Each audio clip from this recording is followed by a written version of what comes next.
নিকুচি করেছে সংসার, ঘেন্না ধরে গেল। এর চেয়ে হোটেলে থাকা অনেক ভালো। প্রিয় বন্ধু, আমি তোমার সুতপন, আর আমার পডকাস্টে তুমি শুনছো কথায় কথায়। আজ শুধুমাত্র তোমাকেই শোনাবো পর্দার বাইরে কেমন ছিলেন ভানু বন্দ্যোপাধ্যায়। তার আসল রূপটা চাপা পড়ে গেল কেন? কেনই বা তার আসল চরিত্রটা আমরা জানতেই পারলাম না? কাল্ট কমেডিয়ান ভানু বন্দ্যোপাধ্যায় সম্পর্কে বছরের পর বছর ধরে চাপা পড়ে থাকা এই সত্যিটা শোনবার আগে যদি বন্ধু হও, তাহলে চ্যানেলটা সাবস্ক্রাইব করে বেল আইকনটা প্রেস করে অল করে দিয়ে একেবারে জম্পেশ করে বসে যাও। তাহলে শুরু করি। আচ্ছা, ভানু বন্দ্যোপাধ্যায় মানে কি শুধুমাত্র একজন কমেডিয়ান? না। এলাহাবাদের ত্রিবেণী সঙ্গমে 3টে নদী একসঙ্গে মিলে গেলেও প্রত্যেকটা নদীর জলের রং যেমন আলাদা করে চেনা যায়, ঠিক তেমনি করেই ভানু বন্দ্যোপাধ্যায়ের 3টে সত্তা একেবারে আলাদা আলাদা করে বুঝতে পারা যায়। তিনি নেটভেজাল শিল্পী, সমাজ সচেতন রাজনীতিক, আর যথার্থই পরোপকারী মানুষ। আরও আশ্চর্যের বিষয়, কেউ তার নিজের দোষ দেখতে না পেলেও আমরা আমাদের নিজের দোষটা কেউই নিজের চোখে মোটেই দেখতে পাই না। কিন্তু কেউ তার নিজের দোষ দেখতে না পেলেও তিনি কিন্তু সব সময় দেখতে পেতেন নিজের একটা নয়, তিনটে দোষ। কাউকে টাকা ধার দিয়ে আদায়ের জন্য তাগাদা করতে পারতেন না, অন্যের জন্য হাত পাতলেও নিজের জন্য কস্মিনকালেও নয়, কারোর অন্যায় কথাবার্তা সহ্য করতে পারতেন না বলেই মাথায় একেবারে রক্ত চড়ে উঠত, এমনকি ধোলাইও দিয়ে দিতেন। অভিনয়ের যেসব অস্ত্র দিয়ে মানুষকে বশ করা যায় সেগুলোকে ধার দিয়েই 1920 সালের 26শে অগস্ট মুন্সিগঞ্জ জেলার বিক্রমপুরে জন্মেছিলেন ভানু বন্দ্যোপাধ্যায়। ঢাকার সেন্ট গ্রেগরি হাই স্কুলে আর জগন্নাথ কলেজের পড়া শেষ করে 1941 সালে চলে এলেন কলকাতায়। যোগ দিলেন ভারত সরকারের আয়রন অ্যান্ড স্টিল কোম্পানিতে। বালিগঞ্জের অশ্বিনী দত্ত রোডে বোনের বাড়িতে 2 বছর থাকার পর থাকতে শুরু করলেন টালিগঞ্জের চারু অ্যাভিনিউতে। 1947 সালে জাগরণ ছবি দিয়েই শুরু হলো সিনেমায় অভিনয়। এই বছরেই মুক্তি পেল অভিযোগ। এরপর ধীরে ধীরে বাড়তে লাগলো সিনেমার সংখ্যা। এর মধ্যে 1949 সালে মন্ত্রমুগ্ধ, 51তে বরযাত্রী, 52তে পাশের বাড়ি আর বসু পরিবারে অভিনয়ের জন্যই নায়ক না হয়েও তিনিই হয়ে উঠলেন স্টার। 53তে মুক্তি পেল 74.5, আর এই ছবিতে অভিনয় করে অভিনেতা আর দর্শকের মাঝখানের বেড়াটাকে ভেঙে দিয়ে হয়ে উঠলেন প্রত্যেকটা বাঙালির পরিবারের একেবারে ঘরের লোক। তার পরের বছরেই মুক্তি পেল ওরা থাকে ওধারে। 1958তে মুক্তি পাওয়া অনেকগুলো সিনেমার মধ্যে ভানু পেল লটারিতে। তিনিই হয়ে উঠলেন সমাজের শেষ পাতে পড়ে থাকা অবহেলায় ভরা মানুষের স্বপ্ন পূরণের প্রতীক। জমালয়ে জীবন্ত মানুষে একটা কটকটি বাজিয়ে মর্ত থেকে নরক হয়ে স্বর্গ পর্যন্ত অবলীলায় দখল করে তুড়ি মেরে দেখিয়ে দিলেন অভিনয়টা আসলে তার কাছে জল ভাত। একদিকে যেমন কাত করে দিলেন বাঘা বাঘা অভিনেতাদের, অন্যদিকে একাই শুষে নিলেন এ ছবির স্পটলাইটের আলো। দেবতাদের সিংহাসন থেকে নামিয়ে দিয়ে প্রমাণ করলেন তিনিই হলেন বাংলা সিনেমার কমেডিয়ানদের রাজার রাজা, কিং অফ অল কিং। 1959-এর পার্সোনাল অ্যাসিস্ট্যান্ট, 67-র 80-তে আশিওনাতে চরিত্র অভিনেতা থেকে হয়ে উঠলেন নায়ক। 1967-তে মুক্তি পেল মিস প্রিয়ংবদা। মহিলা সেজে অভিনয় করে দেখালেন তিনি কতখানি ভার্সেটাইল। 71-এ মুক্তি পেল ভানু গোয়েন্দা, জওহর অ্যাসিস্ট্যান্ট। 84-তে শেষ মুক্তিপ্রাপ্ত ছবি শোরগোল। আমরা পেলাম একজন সিরিয়াস অভিনেতা থেকে কমেডিয়ান, কমেডিয়ান থেকে একজন বহুমাত্রিক অভিনেতাকে। অতি সাধারণ কথাকে, যার মধ্যে হাস্যরসের বিন্দুমাত্র ছোঁয়া নেই, সেই কথাকেও তিনি এমন করে বলতেন অতি গোমড়ামুখরও না হেসে উপায় ছিল না। এক টুকরো হীরের মতোই নিজের অভিনয়ের গুণেই ঝলকে উঠতেন তিনি। শুধু হাসিতেই নয়, সিরিয়াস চরিত্রেও সমানভাবে পরিচয় দিয়ে গেছেন তারই ক্ষমতার। একটা সময় বাঙালির মনে এবং মননে যেমন ছিল কানু ছাড়া গীত নাই, ঠিক তেমনি স্টেজে কি ফিল্মে ভানু ছাড়া গতি নেই। ভানু বলতে লোকে পাগল, আর তার ওই কণ্ঠস্বরের রসালো মাদকতাটাই ছিল হিজ মাস্টার্স ভয়েস কোম্পানির উপচে পড়া ব্যাংক ব্যালেন্স। নবদ্বীপ হালদার আর জহর রায়ের সোনেলা এবং অন্যান্য কোম্পানির বাংলার ঘরে ঘরে মাতিয়ে রাখা কমিক স্কেচের রেকর্ডগুলোকে অবলীলায় বাচ্চা ছেলের দাঁতের কামড়ের মতো কামড় দিয়ে কড়মড় করে ভেঙে একেবারে গুঁড়িয়ে দিয়ে শিশুর হাসির মতোই তামাম শ্রোতার মন জয় করে নিলেন ভানু বন্দ্যোপাধ্যায়। তার কারণ নবদ্বীপ হালদারের সেই বিশেষ গলা, যা ছিল তার পরিচিতির কারণ, এবং সেটাই ছিল তার সীমাবদ্ধতা। আর জহর রায়ের বাচিক ব্যাপারটা খুব স্পষ্ট নয়, কথাগুলো জড়িয়ে জড়িয়ে যেত, আর এই ত্রুটিটা স্টেজ ফাংশনে ধরা পড়ত না। তার কারণ তার অঙ্গভঙ্গির ধাক্কায় দর্শক হেসে একেবারে অন্যের ঘাড়ে পড়ে গিয়ে লুটোপুটি খেতেন। ফলে উচ্চারণের ভুলগুলো থেকে গেলেও সেটা কিন্তু চাপা পড়েই যেত। আর এই জায়গাতেই ভানু বন্দ্যোপাধ্যায়ের বাচনভঙ্গি এবং প্রত্যেকটা শব্দের উচ্চারণ একেবারে কাঁচ কাটা হীরের মতো।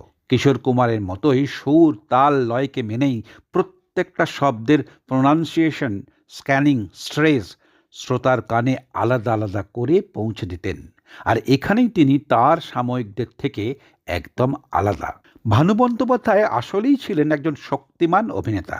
ফলে হাস্যরসের ভূমিকা ছাড়াও তিনি যেসব সিরিয়াস চরিত্রের রূপ দিয়েছেন, তার মধ্য দিয়েই তার ক্ষমতার পরিচয়টা আমরা পেয়ে যাই একেবারে অবলীলায়। তিনি যে কোনোদিন লোককে হাসিয়ে বেড়াবেন সেটা তার নিজের কল্পনাতেও ছিল না। আসলে তিনি একজন সিরিয়াস অভিনেতা, কিন্তু এই রকম একজন সিরিয়াস অভিনেতা হঠাৎ করে লোক খাটানোর কাজে মেতে গেলেন কেন? ভানু বন্দ্যোপাধ্যায় সাংঘাতিকভাবেই যে কোনো পরিস্থিতিতে নিজের চরিত্রকে বিকিয়ে না দেওয়া একজন স্পষ্টবাদী মানুষ। প্রতিমার কাঠামোর মতো ভেতরে কঠোর, আর তার ওপরে গঙ্গা মাটির মতো নরম প্রলেপ দিয়ে তৈরি ভানুদার চরিত্র। যখন তিনি রেগে যেতেন তার থেকে খারাপ আর কেউ হতেই পারে না। অথচ যখন তিনি শান্ত, তখন তিনি যেন গ্রীষ্মকালের দারুণ দাবদাহে তেষ্টায় গলা ফেটে যাওয়া ক্লান্ত পথিকের কাছে গভীর শান্ত পাতকুয়ার ঠান্ডা জল। আর এই জায়গাটা থেকেই শুধু অভিনেতা হিসাবে নয়, মানুষ হিসাবেই তিনি ছিলেন তেজ আর দৃঢ়তায় মেশানো, যেটা তিনি পেয়েছেন জন্ম থেকেই। 1920 সালের আগস্ট মাসে জন্ম হওয়ায় এই মানুষটা 1978-এর যাত্রাতীর্থ নাম দিয়ে একটা যাত্রার দল খুললেন। আর এই দলেরই প্রধান অভিনেতা ছিলেন চন্দ্রশেখর। ভানু বন্দ্যোপাধ্যায়ের ভানু বন্দ্যোপাধ্যায় হয়ে ওঠার পিছনে এনার ভূমিকা কিন্তু অত্যন্ত গুরুত্বপূর্ণ। ভানু বন্দ্যোপাধ্যায় যে কত বড় অ্যাক্টর, নির্ধারিত শিল্পীর অনুপস্থিতিতে ছবিতে তার অভিনয়টা দেখলেই বুঝতে পারা যায়। তিনি কমেডি অ্যাক্টর, কিন্তু এখানে একেবারে উল্টো। আর ভাবলে অবাক হয়ে যেতে হয় যে এই ছবির প্রযোজক তিনি নিজেই, এবং সাবজেক্টটা বাজলেন কিনা অত্যন্ত সিরিয়াস। কতখানি অভিনয় ক্ষমতা থাকলে এবং কতখানি চ্যালেঞ্জিং পার্সোনালিটি থাকলে একটা মানুষ নিজের স্বাভাবিক অ্যাক্টিং ক্ষমতার বাইরে গিয়ে অভিনয় করতে পারেন এবং নিজের গাঁটের কড়ি খরচ করে সেই ছবিটা তৈরি করতে পারেন।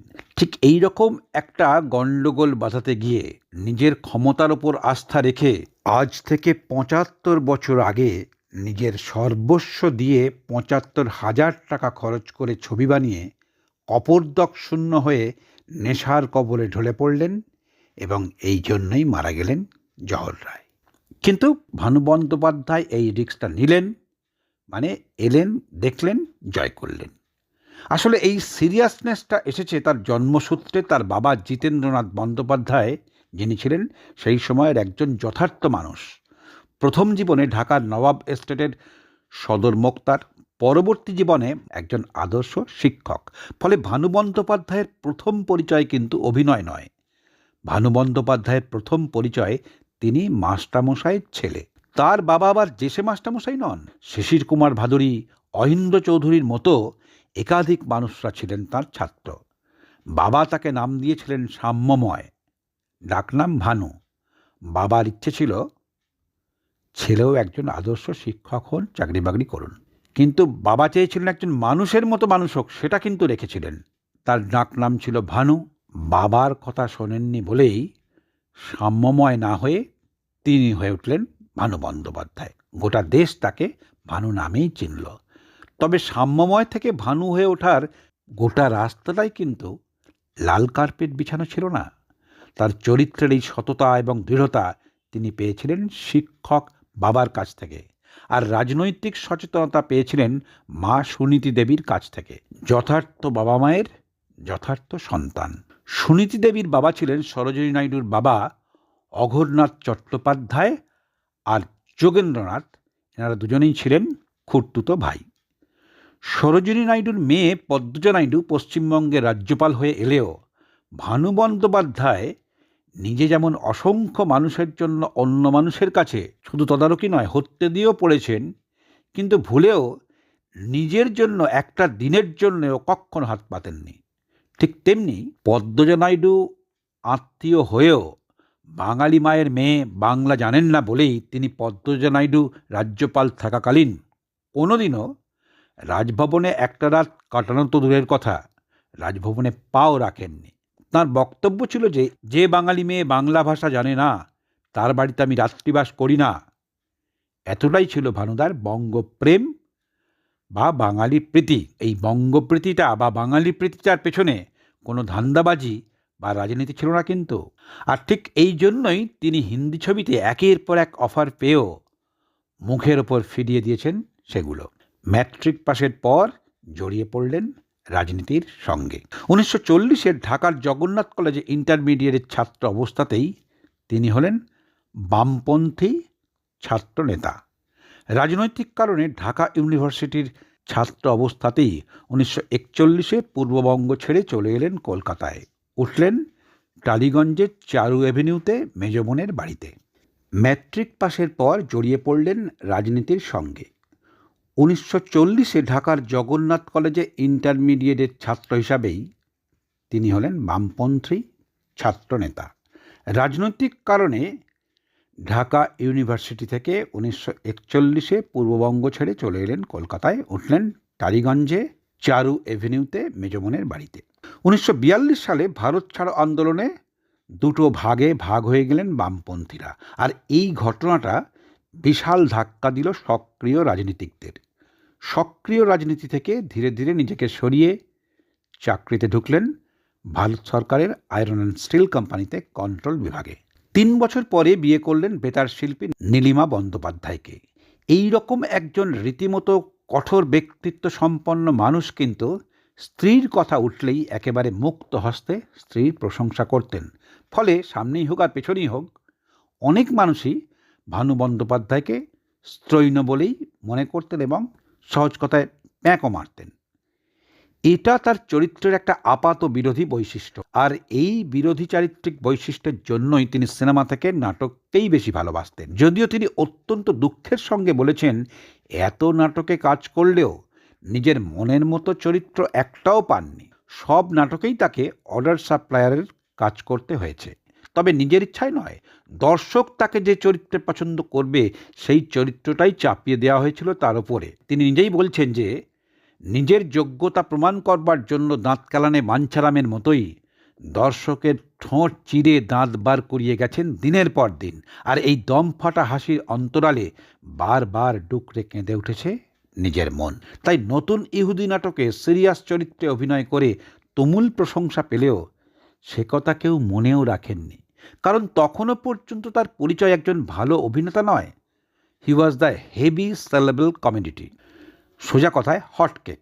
তাই তিনি নিজেই বলেছেন, এককালে মহারাজা কৃষ্ণচন্দ্রের সভায় গোপাল ভাঁড় ছিল, আর তোমাদের সভায় আমি হলাম গিয়ে ভানু ভাঁড়। ব্যঞ্জনবর্ণের একটা অক্ষরের অদল বদল মাত্র। জন্মসূত্রে ছিলাম বাণুজ্যে, আর কর্মসূত্রে হয়েছি ভাণুজ্যে। ভাবত বন্ধু, যে মানুষটা সারা জীবন সংজ্ঞাহীন মানুষকে হাসিয়ে এলেন, তার নিজের ভেতরেই এত দুঃখ পাঁকের মতো জমা হয়েছিল বলেই নিজের কথা বলতে গিয়ে তার যে চোখ দুটো ছিল হাসানোর প্রধান অস্ত্র, সেই বড় বড় উজ্জ্বল চোখ দুটোই জলে ভরে উঠল। আর সেই জন্যই তো বঙ্কিমচন্দ্র লিখেছিলেন, বিশ্ব সংসার একটি বড় বাজার মাত্র। আর সেই জন্যই স্বয়ং বঙ্কিমচন্দ্র কবিতা দিয়ে সাহিত্য রচনা শুরু করলেও কবিতা লেখাটাই ছেড়ে দিয়ে কবি না হয়ে তিনি হয়ে উঠলেন মূলত ঔপন্যাসিক, প্রাবন্ধিক। বঙ্কিমচন্দ্রের মতোই সিরিয়াস চরিত্রের অভিনেতা হওয়ার একান্ত ইচ্ছে, যোগ্যতা থাকলেও প্রমাণ করে দিয়েও তিনি হয়ে উঠলেন মূলত কমেডি অ্যাক্টর। চাপা পড়ে গেল তার আসল রূপ। আর এখানেই মনে হয় অভিনেতা অভিনেত্রীরা আসলে ব্যবসায়ীদের হাতের পুতুল। নায়ক ছবিতে এই কঠিন সত্যটাই বলিয়ে নিয়েছেন Satyajit Ray. film actor is nothing but a puppet. পুতুল। পরিচালকের হাতে সে পুতুল, ক্যামেরাম্যানের হাতে সে পুতুল, সাউন্ড রেকর্ডিস্টের হাতে সে পুতুল, আর যিনি কাঁচি দিয়ে ছবি কাটবেন আর কেটে জুড়বেন তার হাতে সে পুতুল। ভানু বন্দ্যোপাধ্যায়ের অভিনয় জীবনের শুরু ক্লাস 6 থেকে ঢাকার ওয়ারি ক্লাবের বনবীর নাটকে উদয় সিংহের শিশু চরিত্রে অভিনয় দিয়ে। তার মধ্যে বিখ্যাত নতুন ইহুদি নাটক। চারু এভিনিউতে পাড়ার ক্লাবে চন্দ্রগুপ্ত নাটকে চাণক্য চরিত্রেও তার পরিচয় তিনি মেলে ধরলেন। তার গোটা সিনেমা জীবনের অভিনয়ের সব কিছুকে ছাপিয়ে 74.5-এর সেই বিখ্যাত ডায়লগ মাসিমা মালপোয়া খামু অমর করে দিল তাকে। অভিনেতা অভিনেত্রীরা আসলে পরিচালক প্রযোজক সব্বার হাতের পুতুল। কণার বছরের মতো এই মিথটাকে মেনে নিয়েই মিথটাকে ভেঙে দিয়ে উত্তম কুমার যেমন হয়ে উঠেছিলেন মহানায়ক, তেমনি ভানু বন্দ্যোপাধ্যায়ও হয়ে উঠলেন বাংলা সিনেমার চিরকালের নায়কদের একজন কাল্ট কমেডিয়ান, সমান্তরাল এবং স্বতন্ত্র একটা আইডেন্টিটি। উত্তম কুমার এবং ভানু বন্দ্যোপাধ্যায় আসলে দুজনেই হয়ে উঠলেন তাদের যোগ্যতা দিয়ে অরিন্দম। 1939 সালে নিউ থিয়েটার্সের মন্ত্রমুগ্ধ ছবিতে বিমল রায়ের পরিচালনায় মাত্র 1.5 মিনিটের চরিত্রে ভানু বন্দ্যোপাধ্যায় চিনিয়ে দিলেন নিজের অভিনয় ক্ষমতার লেভেল। মন্ত্রমুগ্ধ ছবিতে ভানুদার এই অসাধারণ অভিনয়ের উল্লেখ আলাদা করে কিন্তু কোথাও দেখতে পাওয়া যায় না। আর এই ছবিতে তার অভিনয়টা ছিল পুরোপুরি ফিল্ম অ্যাক্টিং। অভিনেতা ভানু বন্দ্যোপাধ্যায়ের সঙ্গে কাজ করার সুযোগ পেয়েছিলেন বর্তমান সময়ের জনপ্রিয় চরিত্র অভিনেতা পরাণ বন্দ্যোপাধ্যায়। তিনি স্মৃতিচারণ করে এক সাক্ষাৎকারে বললেন, কখনো আফসোস করতে দেখিনি ভানুদাকে। অনেক ঝড়ঝাপটা এসেছে জীবনে, তবে সমবেদনা চাননি, কারোর কাছে হাত জোর করে সাহায্য প্রার্থনা করেননি। যথার্থ অর্থেই লড়াকু মানুষ ছিলেন তিনি। ভানু বন্দ্যোপাধ্যায়কে আসলে নকল করা যায় না, তার থেকে উত্তাপ নেওয়া যায়। ভানু বন্দ্যোপাধ্যায়কে কেবল কমেডিয়ান নয়, বরং একজন উঁচু দরের অভিনেতা হিসাবে গণ্য করা হয়, যিনি ঢাকাই ভাষার সংলাপের অভিনব প্রয়োগের মাধ্যমে বাঙালির হৃদয়ে মনের মণিকোঠায় চিরকালের জন্য জায়গা করে নিয়েছেন। তাই আজকের এত বছর পরে ইন্ডাস্ট্রির সবথেকে বয়স্ক এবং শ্রেষ্ঠ অভিনেতা পরাণ বন্দ্যোপাধ্যায় ভানু বন্দ্যোপাধ্যায় সম্পর্কে বললেন, উনি কমেডিয়ান নন, একজন পূর্ণাঙ্গ অভিনেতা। তবে দর্শক ভালোবেসেই কমেডিয়ান বলতেন। আসলে কমেডিয়ান হতে গেলে সব দিক পরিক্রমা করে আসতে হয়। যিনি হাসাতে পারেন তিনি দর্শকের চোখে জলও আনতে পারেন, যেমন চার্লি চ্যাপলিন। আমরা দেখছি হাসছেন, কিন্তু কখন যে চোখ দিয়ে জল গড়িয়ে পড়বে বুঝতে পারবো না। ভানু বন্দ্যোপাধ্যায়ও ঠিক তেমন। 1983-র 4 মার্চ কলকাতার উডল্যান্ডস হাসপাতালে শেষ নিঃশ্বাস ত্যাগ করলেন আপামর বাঙালির প্রিয় অভিনেতা ভানু বন্দ্যোপাধ্যায়। আজীবন যিনি বাঙালিকে হাসিয়েছেন, সেই তিনি নিজের শেষ যাত্রায় সব্বাইকে কাঁদিয়ে চিরবিদায় নিলেন। ঢাকার বিক্রমপুরে জন্ম নেওয়া এই অভিনেতা, যার আসল নাম সাম্যময়, তার অনবদ্য কমেডি এবং ঢাকাইয়া ভাষার সংলাপে সিরিয়াসের সঙ্গে কমেডিকে মিশিয়ে দিয়ে বাঙালির হৃদয়ে যথার্থই তিনি হয়ে উঠলেন সাম্যময়। সার্থক হয়ে উঠল বাবা মায়ের দেওয়া সেই নাম। ভানু বন্দ্যোপাধ্যায় বাংলা চলচ্চিত্রের শুধু একটা নাম নয়, একটা ইতিহাসের নাম, যিনি বাংলা চলচ্চিত্রে হাস্যকৌতুকের সংজ্ঞাটাকেই একেবারে বদলে দিলেন। মানুষকে আনন্দ দেওয়ার যে উপাদান, সেটা যেন একেবারে মাতৃগর্ভ থেকে নিয়েই জন্মেছিলেন এই বঙ্গে। কমেডিয়ান হয়েও চার্লি চ্যাপলিন একমাত্র গোটা পৃথিবীর সিনেমার ইতিহাসের সর্বকালের শ্রেষ্ঠ অভিনেতা। ঠিক তেমনি কমেডিয়ান হয়েও ভানু বন্দ্যোপাধ্যায় টলিউডের নায়কদের চ্যালেঞ্জ ছুঁড়ে দিয়ে তাদের সঙ্গে কাঁধে কাঁধ মিলিয়ে সমান উচ্চতায় নিজেকে তুলে ধরে তিনিও হয়ে উঠেছেন ভারতের সর্বকালের শ্রেষ্ঠ কমেডিয়ান। শুধু বাংলা ছবির কমেডিয়ান নন, সর্বভারতীয় সিনেমার একেবারে প্রথম সারির একজন অভিনেতা। কমেডি অ্যাক্টিংয়ের সঙ্গে কমপ্লিট অ্যাক্টিংয়ের হ্যান্ডশেক করিয়ে দিয়ে তিনি হয়ে উঠেছেন যথার্থ অর্থেই সাম্যময়। আমাদের আদরের, ভালোবাসার, শ্রদ্ধার ভানু বন্দ্যোপাধ্যায়। আমাদের চারিদিকের অন্ধকারের মধ্যে মর্তের তিনিই একমাত্র সূর্য, অর্থাৎ ভানু বন্দ্যোপাধ্যায়। চারিদিকে যতই অন্ধকার ঘনিয়ে আসুক না কেন, তোমার কাজের জগতে তুমিও হয়ে ওঠো ভানু। সব্বাইকে তুমি আলো আর উত্তাপ দিও। অবশ্যই তোমার মতামত জানাবার আগে চ্যানেলটা সাবস্ক্রাইব করে বেল আইকনটা প্রেস করে অল করে দিতে কখনো ভুলো না বন্ধু। সববার আগে তুমি ভালো থেকো বন্ধু। টাটা।